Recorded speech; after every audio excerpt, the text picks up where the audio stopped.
Welcome or welcome back to my channel. I am Literary Mad Max, and today I'm going to be predicting what is on the ballot for the Goodreads Choice Awards for horror. I saw Riley Marie do this for I think like mystery and thriller, and I really have no interest in that genre, but the one that I think that I'm going to be like making content around this year is horror. I read a lot of 2025 horror already, so I think I know what's gonna be there, and I think I have the right kind of prediction powers. We have to pick 20 books because that's usually what is in the first round every year, and we get them around November, so it is coming up. Finally, I've been very excited for this. I cannot wait to make content around it. I think it's going to be so fun. It's my first year doing it like as a booktuber, so that should be very exciting. I also read fantasy quite often. I would say that it is almost more my main genre than horror, but the Goodreads Choice Awards for fantasy are always incredibly frustrating to me and not really what I think is representative to what I find really interesting for the 2025, like whatever year season. So I have no interest in making content around it, but I am interested to see what they'll pick. But let's get into the horror. Let's see how close I am to what Goodreads is going to put on their ballot. Let's predict. There are two books that I would bet my life on that are going to be there that I have zero interest in reading. The first one is the guy that wins pretty much every year, and that's Stephen King. He sometimes doesn't win, but it's very rare. I would say like at least half the time he wins. I almost don't even care if he wins anymore. I look at the runner-up if he does, and I'm more invested in that for sure. It's annoying at this point, but this is a Holly Gibney story. It's a spin-off from the Mr. Mercedes trilogy. Holly Gibney was like his assistant, his sidekick. It's a PI situation. Sometimes they're supernatural, sometimes they're not supernatural. I haven't gotten to it yet. I will be picking it up for this. I'm anticipating giving it like a 3.5 star. And then the one that I'm least excited for is The Witchcraft for Wayward Girls by Grady Hendrix. I have hated every book that I've read by Grady Hendrix so far, so I'm not really anticipating enjoying this book, especially with like the motherhood pregnancy aspect of it. I know Jan still liked this despite also kind of feeling the same way about the pregnancy and motherhood horror, but we'll see. I will be picking it up against my will, even though this is my idea, but that is for sure going to be on the ballot, regardless of how I feel about it. And then the next few are books that I am quite sure are going to be on the ballot. Like, maybe not my life, but $1 million. I would bet they're going to be on the ballot. And the first one is The Possession of Alba Diaz by Isabel Cañas. I love this book. This is the very classic Isabel Cañas formula of set in Mexico, I believe, historical. There is a forbidden romance happening, and there is also a very classic horror trope, and it's her take on it. This is the most horror forward book that I have read by her so far. The Hacienda and The Vampires of El Norte were more romance focused. This one is definitely more horror forward, and I really enjoyed it for that reason. This was a really solid 4.5 star for me, and I don't know that it will be my vote, but I did really like it. I actually don't know what I'm going to be voting for yet because I haven't read everything, and the ballot's not up yet. It comes out in early November usually. I am very excited. I usually watch Kayla's like live to, just live react with everyone. I think it's very fun every year to see. She usually looks at everything. I'm not interested in everything. I don't think I would ever read from every category or anything, but I'm excited to see what's on there. And then another author that's pretty much always on there is Sylvia Moreno Garcia.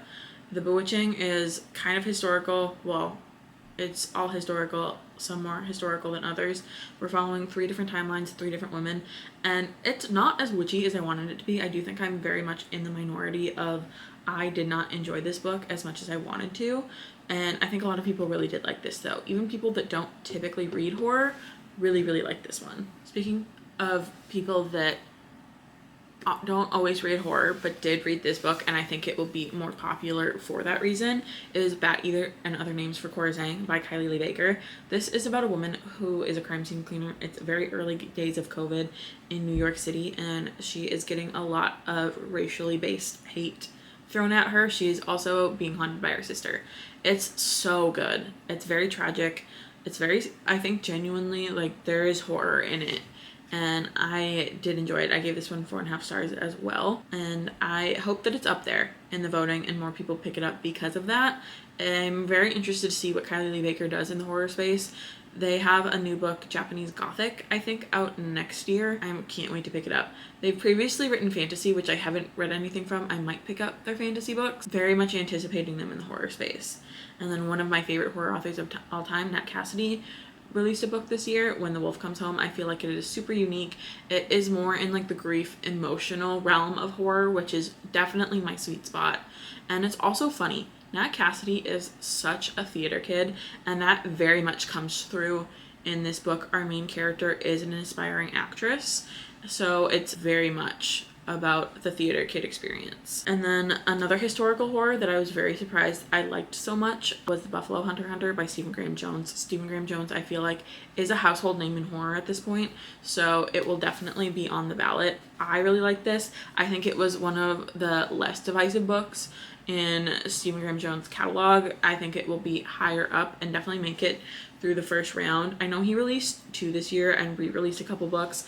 I don't know quite the rules on that, but The Killer on the Road and The Babysitter Lives, that like flip book thing, one of them is new, one of them hadn't been published in print before. I have only read the Babysitter one, but I think only one Stephen Graham Jones will be on here. I don't know if the author can be on here multiple times.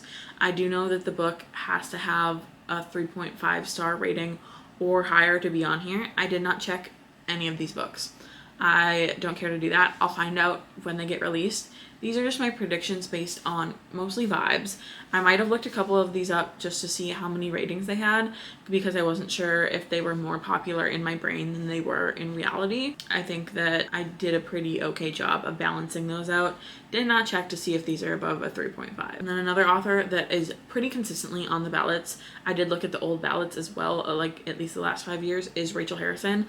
I did not enjoy So Thirsty by Rachel Harrison, which I think was her previously most recent release, and it was a vampire book, but it was just far too literary for me. I have heard extremely good things about Play Nice though. This is a haunted house story. I've heard a lot of people really enjoying this one. I love the cover, so I am excited to get a chance to try it for like a reason. I have my expectations pretty limited on that one.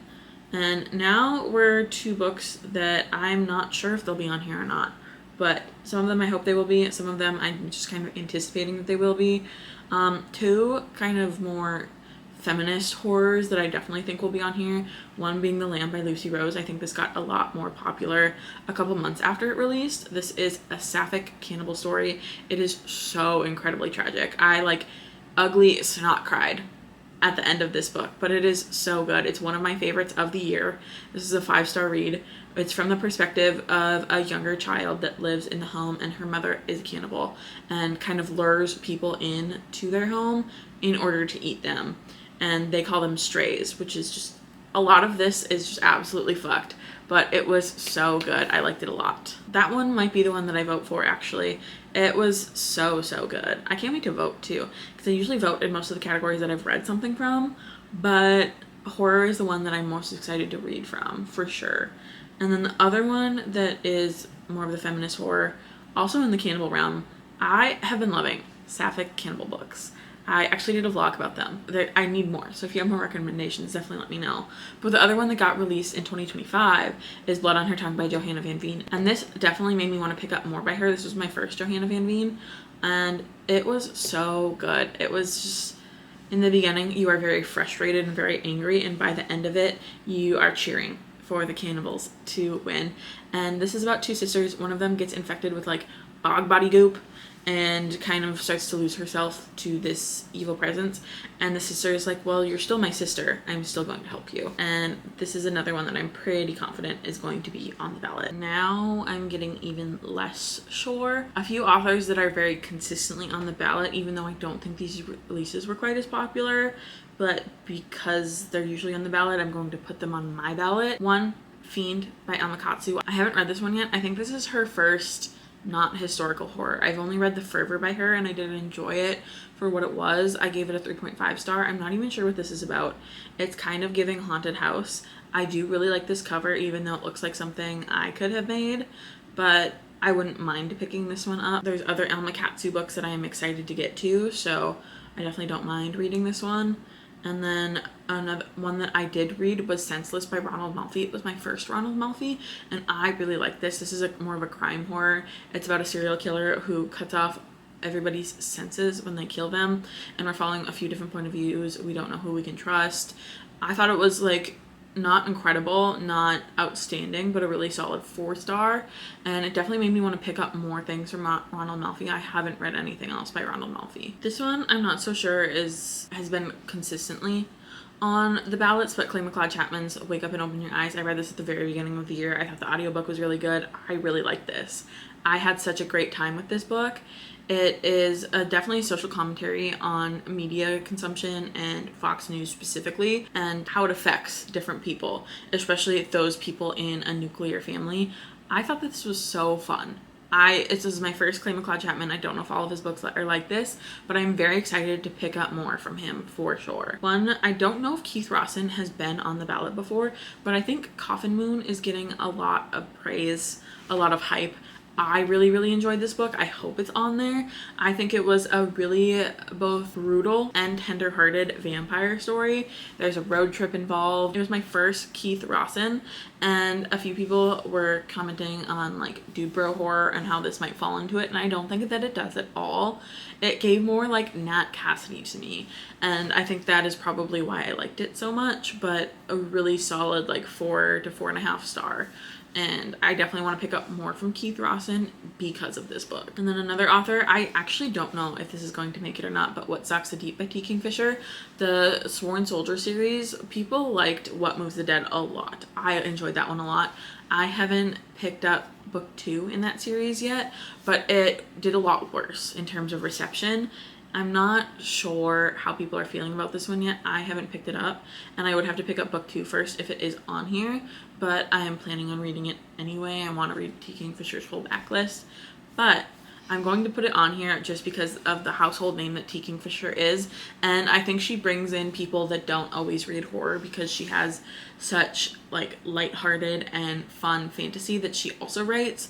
And sometimes when you like an author, you will read what they write regardless of genre, even if it's not typically in your wheelhouse. So I think that that could be on there. I think a lot of people picked up Victorian Psycho because A, it's short, and B, the cover is very eye-catching. I think that that really sucks a lot of people in.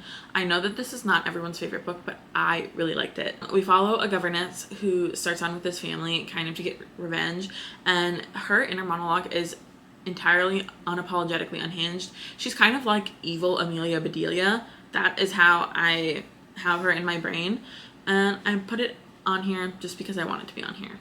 And then I think these next few are also going to be books that I put on here because I want them to be on the ballot more so than I think that they're the best bet. But The Library at Hellebore, I love this. This is dark academia, very squelchy, entirely bleak. We get kind of put in the very middle of the story and then get flashbacks, but also what's coming next.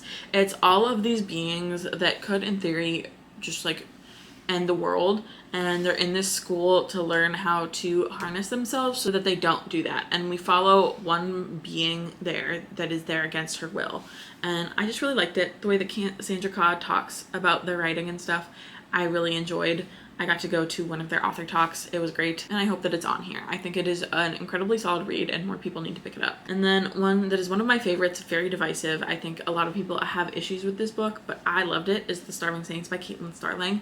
This is a medieval fever dream. It's sapphic. It's a total mess. There's bee math. There's cannibals. There's a lot going on in this book, and it was made for me. I really like this book. I can see how people wouldn't, but I disagree with you. So it is going on my ballot. Will it be there? I think it's kind of a toss-up at this point, but we will find out. An author that has been on the ballot before with Natural Beauty, Ling Ling Huang. I think Immaculate Conception could be on here. I think this was less well received than Natural Beauty, but I still really did like it. It's much more of a slower literary situation than it is horror, but I am hopeful that it is on here. I enjoyed the commentary. I enjoyed the experience of reading it, and I think it could very well be on here. I think a lot of people pick this up that, again, are not maybe in the horror space, but It's so solid, and I think that it should be up here. Okay, there's only one spot left, and I have a few options of what I think it could be. Let me run the options by you really quickly. You Weren't Meant to Be Human by Andrew Joseph White. I know it came out recently, but it doesn't have as many ratings as I thought it was going to, and amount of ratings isn't everything, but I do think that it's important. A Lucky Day by Chuck Tingle. I don't know if it was as well received because it's very goofy. I liked it, but I don't think that it is, you know, going to be everybody's cup of tea. 13 Months Haunted by Jimmy Giuliano. I think more people do need to read this. I loved it. It's super nostalgic, and it's like the perfect tech horror for me. I thought everything about it from start to finish was perfect for me. I gave it like a 4.25 to 4.5 star. And then The Unseen by Anya Alborn. I don't know if Anya Alborn is always on the horror ballot, but I loved this one. I thought it was really good. It had me stressed. It had me yelling at the book. It was excellent for me. Out of all of these, the most like marketable I do think is Jimmy Giuliano. The cover is my favorite out of all of these, and it's written by a straight white man, so I think that will also help. So this is my ballot, and I guess we'll see in a couple weeks if I'm correct or not. If this holds true, that means I would have 5 books to read, which would be perfect. Out of this list, as it stands now with what I've read, what would I vote on is my only other question to me. And that's extremely difficult, and how dare you ask that of me. I think that it would be between The Lamb and When the Wolf Comes Home for me. Definitely my favorites. The Starving Saints is a 5-star read, but I don't think it impacted me emotionally like the other two did, and that is something I guess I find very important in terms of like rating and something that I would want to vote on. I think it would be When the Wolf Comes Home, but ask me on a different day and I could totally see it being The Lamb. I would be happy with either, and I do think neither of these will win, and it will be between Never Flinch and Witchcraft for Wayward Girls, which is annoying to me. It is what it is, and I'm excited to see what Goodreads puts on their ballot. Thank you so much for watching my video. Let me know what books you think are going to be on here, if like I missed any, or what you're going to be voting for, or if you just don't really care. Leave me a house emoji for Play Nice, just to say you were here, and I will see you in the next one. Bye.